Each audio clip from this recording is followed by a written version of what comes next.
So the next thing that happened on Friday Night SmackDown, we get to the next segment of the night. But before we talk about the Chelsea Green segment, we gotta talk about something a while ago. So yeah, before that, so we see a pretty much a video message from Kevin Owens, and he was talking about how he should be the rightful WWE champion and all that because of what happened and everything. And he says that you know that he ain't gonna go into the building unless there was one condition made, and that's Nick Aldis meeting him in the ring later on tonight on SmackDown, and that's the only way. So yeah, that's what he was talking about there.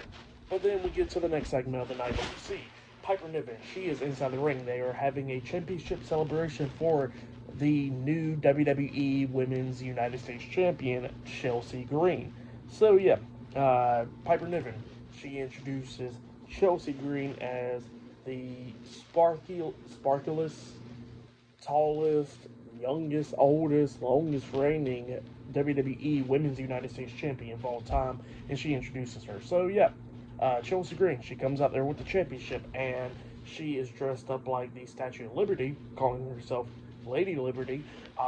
And yeah, she gets into the ring, and she pretty much was like more of this like politic character. It seems like how she's going to make America and all that stuff, and she was talking about how it's going to be red, white, and green, and she was talking about how how she couldn't do it all without somebody with her, and then pretty much like she's going to lean towards Piper Niven, like thanking her, but instead she was like herself. So that's what happened there. Piper Niven kind of like looked at her. So maybe a future feud right there down the road.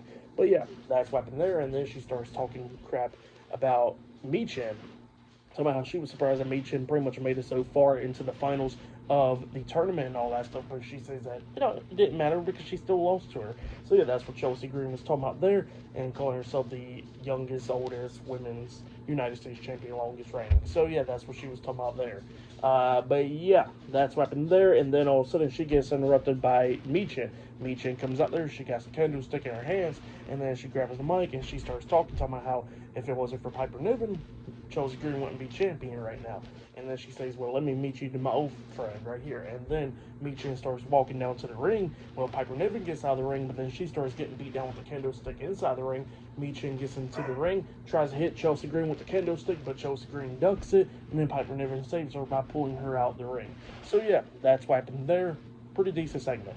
But then after that segment, we see the SmackDown, well, we see the WWE Tag Team Champions, Tommaso Ciampa and Johnny Gargano DIY walking around talking backstage, and then they come across the Street Profits, Montez Ford, Angelo Dawkins, and B-Fab backstage, and the SmackDown General Manager Nick Aldis, and pretty much they want to know if DIY was the ones that attacked the Street Profits, and then they was like, no, we didn't do it, and then all of a sudden, well, Nick Aldis says that he got two eyewitnesses, and it was Elton Prince and Kit Wilson, pretty deadly. They come out and pretty much they started messing around with stuff, and they was talking about like pretty much how they want to do this musical and stuff with Nick Aldis, and Nick Aldis is like, well, you're about to have enough time to do your musical by being unemployed if you keep on messing around. So yeah, that's what he was telling them.